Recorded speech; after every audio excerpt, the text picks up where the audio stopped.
this is Kelly Cass from the Fuze magazine. I am sitting here today at Welcome to Rockville in Jacksonville, Florida, and I'm sitting here with Dave from Candlebox. How are you? I'm good. How you doing? I'm doing good. Now, you are based out of Seattle. Yes. Okay. We're more based out of Los Angeles right now. The band's kind of like three of us are in LA, one is in Philly, one's in Detroit, and our crew guys are kind of we're kind of more collectively Los Angeles now. But yeah, band's been based out of Seattle for 25 years, 24 Now, of course, years. everybody knows that Seattle's known for grunge rock. Yeah. What do you think has been the most influential band that has come out of Seattle? Wow.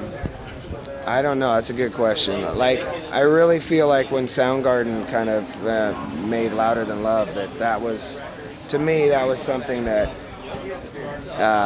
really was unique and to the area and kind of like started, and I know it had been building before that, the kind of garage rock sound that is up there. But to me, that band kind of started everything off.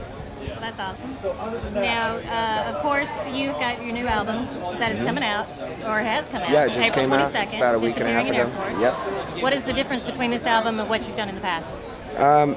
Well, it's a different lineup, but I really feel like I've been on every Candlebox record since Happy Pills, and I feel like this time we went in the studio with just trying to like make a great song and not really worry about like, does this sound like Candlebox? You know what I mean? Like everybody kind of putting their personality in, which naturally happens. But this was a lot more like open-minded in the sense that it's like everybody was like giving ideas and everybody was open to trying them a lot more this time, it felt like.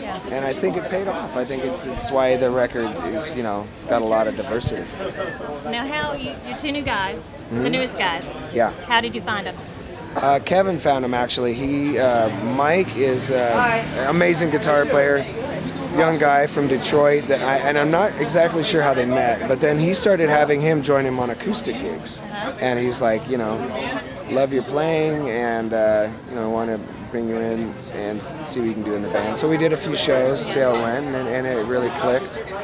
And yeah, he did some amazing stuff on the record. And Brian Quinn plays in Les Projets with Kevin, with Morgan from Seven Dust. They've got that band going. So yeah, they go back. I think they were on the same label years ago, like probably 10 years ago, something like that. So they've been friends ever since and kept in touch. And Brian's amazing, like can play anything, Yeah.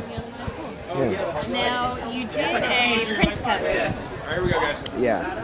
Tell me how that came about. Of course, we know.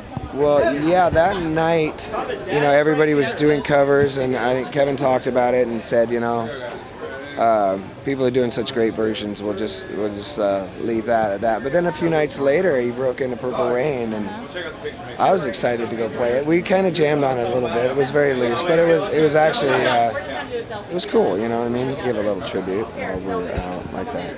What kind of influence do you think that Prince had on everything, on music in general? Well, he just did. I mean, when he came out, it was kind of, people were shocked, I think. Like, just, he's so, like, sexually open and everything like that. I think that, like, really changed everything.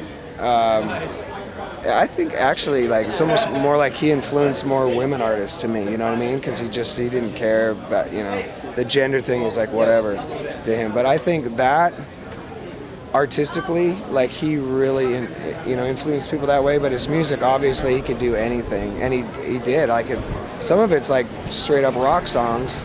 It's so badass, and then obviously ballads. And I mean, the guy's, it's crazy. It's freaky. Like he's one of the few people that, like everybody agrees. Like there's not really any more talented person than he was.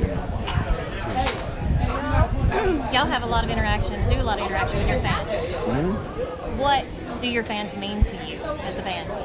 Everything. I mean, that's why we get to come out and play shows. Is that's what we want to do, is be able to like record and then come out and do this. So, yeah, there's some amazing fans for the band, and people are so supportive, and it's great. And I know people. I see them at shows now. I saw them, 15 years ago. I mean, it's awesome.